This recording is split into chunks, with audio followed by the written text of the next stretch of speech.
Hollywood's worst alcoholic stars who were always drunk. 1. Richard Burton. Richard Burton, a voice carved from thunder, a man born for Shakespeare's stage and Hollywood's spotlight. In the 50s and 60s, studios worshipped him, directors called him a genius. But behind that commanding voice was a bottle that never left his hand. He drank to think, drank to act, drank to forget.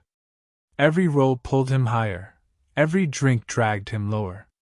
When he met Elizabeth Taylor on the set of Cleopatra, passion exploded into chaos. They fought, loved, remarried, divorced, and drowned together in champagne. Reporters followed their hangovers more than their movies. Burton once confessed, "I have a talent for self-destruction." He wasn't exaggerating. The man who could recite poetry better than anyone often couldn't finish a sentence by nightfall. Studio executives begged him to stop. Doctors warned him his liver was turning to stone. But Burton only laughed and ordered another. His nights were filled with whiskey, gin, and wine, his days with regret and shaky hands. Yet there was brilliance in every stumble, a magnetism that made directors forgive tardiness and co-stars forgive rudeness. Friends said the saddest thing was that he never truly wanted to live sober. He wanted to feel everything, even pain, until it consumed him. By the time he reached 58, decades of indulgence had exacted their toll. His heart faltered, his voice faded, and a legend was gone. And yet, the memory of Richard Burton's passion, both on-screen and off, lingers, a tragic reminder that genius and self-destruction often walk hand in hand. 2. Judy Garland, expanded. To the world, Judy Garland was the wide-eyed Dorothy following the yellow brick road. To those who worked with her, she was a fragile star burning too fast. MGM discovered her as a teenager and immediately reshaped her. Diet pills to stay thin, sleeping pills to rest, wake-up pills to sing again. Her entire schedule was chemical. By her 20s, fame had turned into a cage. The studio called her difficult, but she was simply exhausted. Alcohol became her comfort, her rebellion, her escape.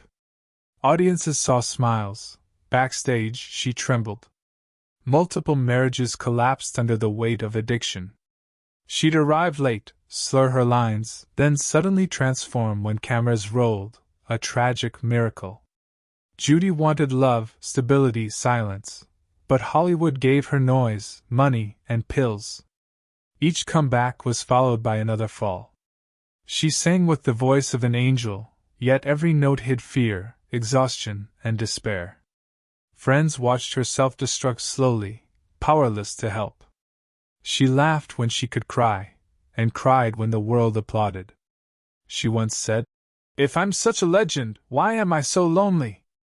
In 1969, at 47, she died in a small London bathroom, an empty bottle beside her. The world mourned, but Hollywood simply moved on, leaving behind a voice that had begged for mercy in every note. Judy Garland's story is a chilling reminder that stardom can be as cruel as it is brilliant, and talent alone is no shield against the personal demons that fame can awaken. 3. Errol Flynn. Errol Flynn swaggered across the screen like he owned adventure itself, swords flashing, laughter roaring, women swooning. Off-screen, he was even wilder.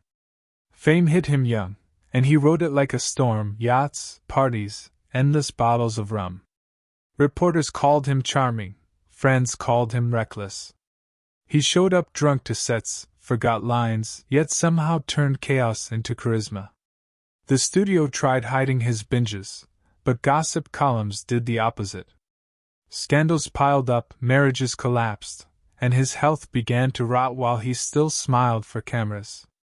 Flynn bragged that he'd rather live 10 years of excitement than 50 of boredom, and he did exactly that. By his 40s, his once golden face was gray, hands shaking as he reached for another glass. He lived fast, laughed loud, and pushed boundaries in every city he visited. His charisma made everyone forgive the nights he couldn't remember, and the mornings he couldn't rise.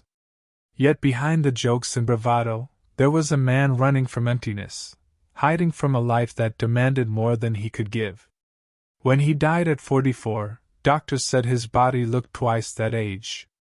Even then, fans called him romantic, as if destruction were glamorous. But those who saw him in his final days said he wasn't laughing anymore. The pirate of Hollywood had conquered every pleasure but lost the one thing he truly wanted: peace.